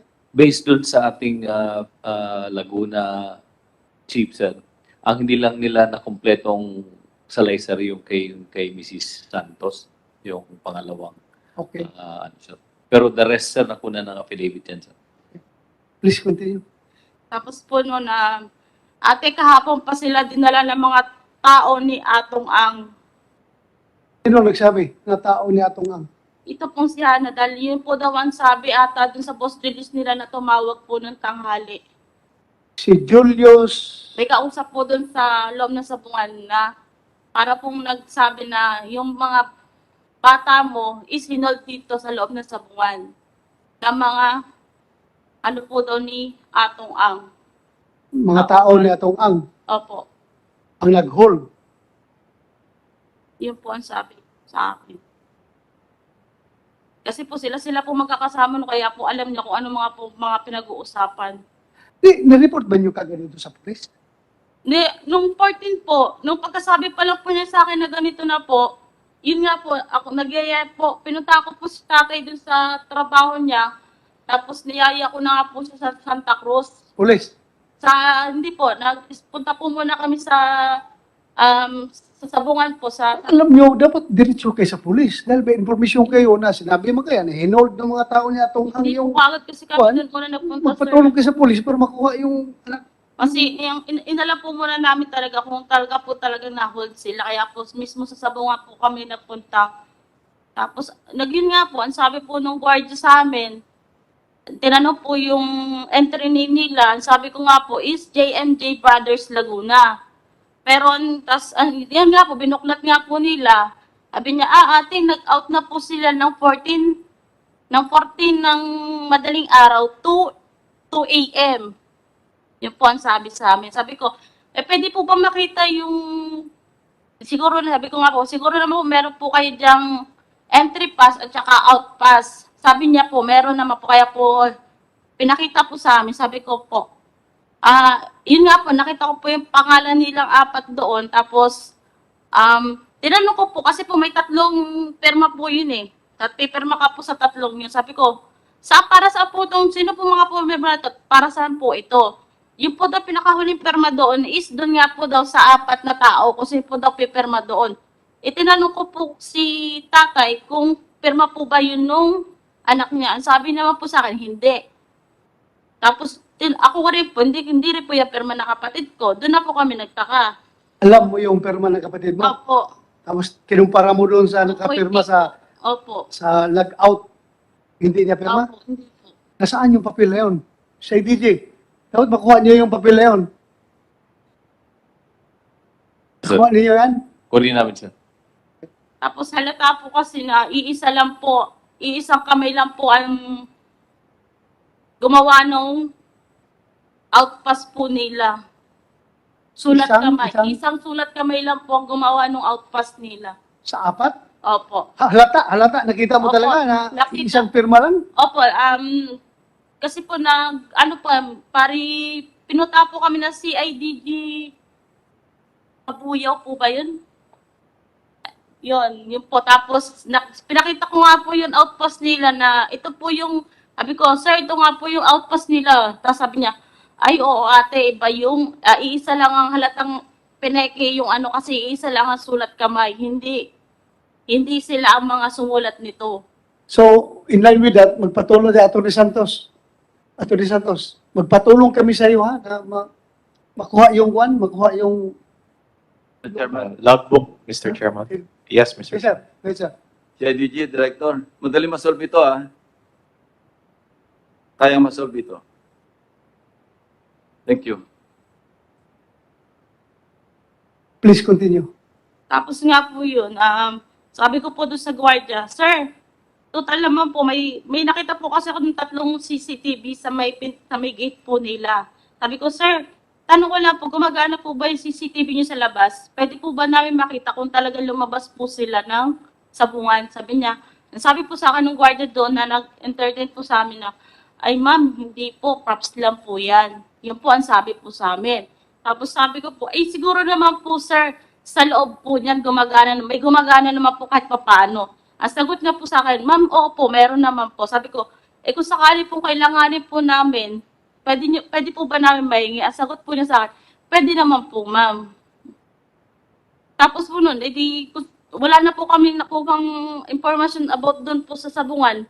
Nag-try po kami magtanong-tanong kung may mga CCTV pa po ba sa pagdaraan na palabas po ng Sabungan. May nakapagsabi po sa amin na magpunta po daw kami ng barangay po ng Palasan.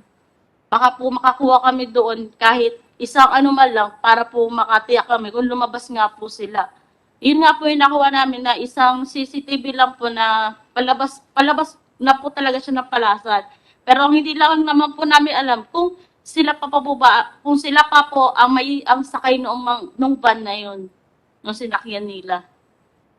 Pagkatapos po noon, yun na po, Nagpaano na po kami na sa katunayan na sa barangay na nawawala po yung kapatid ko, yung anak po niya. Tapos, ang sabi po sa amin sa barangay na magpunta na rin po kayo ng police station para ipablatter niyo po. Yun nga po, sinabi po namin sa laysay namin, tapos yun po, ginawa na po kami ng blatter ng Santa Cruz Police po. Maraming salamat ha. Thank you. Next is the partner of Mark Ferdinand Dizon po. Yeah, go ahead. Go ahead po. Ako po si Dayan Loyola, kinakasama po ni Ferdinand Dizon. Yung asawa ko is, bali, January 12 po, nung umalis siya sa bahay, sinundo po siya ni Melbert Santon tsaka ni Mark Paul Fernandin sa bahay. Nadala-dala po yung van na pagmamayari po ni tatay. Anong trabaho ng asawa mo? Gapper po, sir. Mananari. Dapper, mananari. Opo. After you, kausapin natin si Gov Chairman, si Baham Mitra. At mamaya sir, pagkatapos niya sir, maghingi kami ng information galing sa iyo about regulation nito mga gappers, kung paano sila kung may panyunyupi man o paano. You're the one regulating these people, di ba? So, mamaya sir, pagkatapos Yes, niya. sir. Please continue. Tapos yun nga po, umalis po siya sa bahay siguro mga 8 to 8:30 p.m. po yata nung sinundo siya. Dumiretso po sila sa Santa Maria, Laguna po para puntahan yung handler at kuhain po yung manok. Then after po nun nilang kumuha ng manok, didiretso na po sila sa Santa Cruz, Laguna. Then nga po, nagka-chat pa po kami nun hanggang sa makarating po siya dun eh. Kinabukasan po, bali, nag-chat po siya sa akin, tumawag, na talo po yata yung unang 2 manok nila. Kaya yung pangatlong manok, siya daw po yung bibitaw. I-video ko daw po. Kaya may video po ko nung pangatlong manok na nilaban nila. At nakita ko po doon yung asawa ko na nagbitaw po. Then Paano? nanalo po yun, sir. Panalo. Opo, nanalo po yun. Pero yung unang 2, talo. Opo, sir. Okay. Then after po nun, sabi niya po sa akin, ang pang-apat daw po, 4, 5, 6 na manok is ilalaban po mamaya pa pong hapon. Kaya po, hindi po siya agad nag-chat. Then nung tinatawagan ko po siya pagkatapos namin kumain ng tanghali, hindi po siya sumasagot. Nag-text din po ako, hindi sumasagot. Akala ko po busy lang o kaya po nagpapahinga kasi mamaya pa po yung laban yata nila. Then yun nga po hanggang sa nung medyo hapon na po, nagtataka ako bakit hindi siya tumatawag na kung ibibideo po ba uli yung laban niya kasi nanalo po yung pangatlo eh. Usually po kasi pag nanalo po yung pangatlo, yung pang-4 siya po yung magbibitaw nun. Hindi po siya nag-ano. Tapos nung makita po namin yung laban, iba na po yung nagbitaw. Wala na po dun sa 4. Kaya sana po gusto ko rin po sanang humingi ng kopya nung video nung pang-4, pang-5 at pang-6 na laban po. Sana sir. Sa WPC po. Kasi yung pangatlo pong manok na bintaw ng asawa ko, doon ko po huli siyang nakita. The rest po nun, kala ko po may iba pa silang kasama bukod doon sa mga kasama niya. Kaya hindi ko po... Sino yung nagbitaw? Hindi mo kilala? Hindi ko po kilala eh. Akala ko yung po, 4, kilala mo yung 4. nakikita ko na po pero hindi po personal na kilala. Oh, pero Opo, yung kilala last ko na po. nagbitaw, hindi mo nakilala. Hindi ko po kilala. Akala ko po mga bagong tauhan ni Julius. Kaya hindi po ako hindi po ako nag-isip ng masama na gano'n na nga po. So, very material ito. Sa Edithia, hingi kayo ng video doon. Anong nangyari? Then after po no, natapos na po yung laban, wala pa rin pong text or call yung asawa ko. Nisip ko baka busy pa din po. Kaya binaliwala ko lang po yun. Pero medyo kabado na po ako noon. Kasi hindi naman po niya ginagawa yun sa tagal naming nagsasama eh. Ngayon lang po. Then kinabukas, tsaka nilocate ko pa po pala siya. sa cellphone ko sa GPS na nandun pa po siya sa Santa Cruz, Laguna sa AA Cobra. Kaya kaya medyo panatag pa rin po ako na andun lang po siya. Hindi po siya naalis. Then kinabukasan po, paggising ko, wala pa rin pong chat, walang text. Nagtataka na po ako kung bakit wala pa rin siyang reply na dapat po pati nasa bahay na siya, nakauwi na sila. Nung nilocate ko po ulit yung cellphone niya, wala na po siya sa Santa Cruz.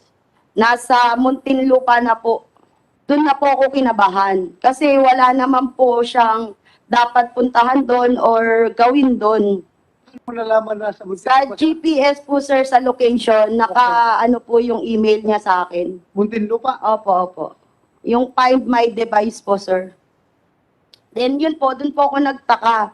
Pumunta po ako agad sa apartment ni Julius, doon sa, yun nga po, yung sa babae niya, sa Tanay, para tanungin po si Julius kung bakit wala pa po yung asawa ko. Pagpunta ko po doon, wala pong tao sa bahay, doon sa apartment. Then, nung tinanong ko po yung kapitbahay, ang sabi po sa akin, ay, umalis na kagabi, umalis sila.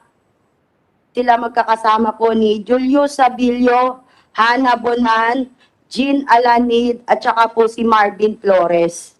Yun po yung sabi nung kapitbahay po niya, nakatabi. Kaya umuwi na lang po uli ako sa bahay. Tapos nilolocate ko pa rin po siya noon. Inaano ko kasi tinatawagan ko po, nagre-ring lang, pero hindi po sinasagot yung tawag ko. Kaya ang sumunod ko pong step na ginawa is pumunta po ako dun sa bahay mismo nila Julius Sabilio, dun po sa asawa niya. Tinanong ko po kung alam po niya kung nasan yung asawa ko at asan din po si Julius.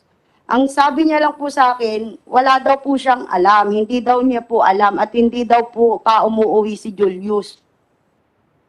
Tapos sabi ko, sige te, kapag nakausap mo, sabihan mo ako kagad o inform mo ko kasi nag-aalala na ako kung bakit wala pa yung asawa ko. After po nun, nung bandang hapon po, pumunta po ako ng, gabi na po, pumunta po ako ng Tanay Police Station. Doon ko po nakilala yung si Tatay yung Santos at saka po yung kapatid ni Fernandine. Doon ko po nalaman na talaga po palang nawawala at na-hold na po yung mga tauhan ni Julius sa sabungan. Then after po nun, tinawagan ko po yung asawa mismo ni Julius kasi akala ko po magkakasama sila eh. So tinawagan ko po para inform na magpa-blatter din siya sa asawa niya. Pero hindi po siya nakipagtulungan sa amin. Hindi siya bumaba, hindi siya pumunta dun sa Tanay Police Station para makipag-coordinate po sa amin. Then after po noon, ang sabi nga po sa akin ni Ann, sa Santa Cruz daw po kami magpa-blatter. Kasi nung January 14 po ng umaga, nagpa-blatter na po sila sa Santa Cruz PNP. Then nung kinabukasan po, January 15, nagpa-blatter na rin po ako sa Santa Cruz, Laguna. Yun po ang ginawa ko. Tapos mga ilang araw po, pagkatapos ko magpa-blatter, umalis na po yung asawa ni Julius dito sa Sampaloc, Tanay.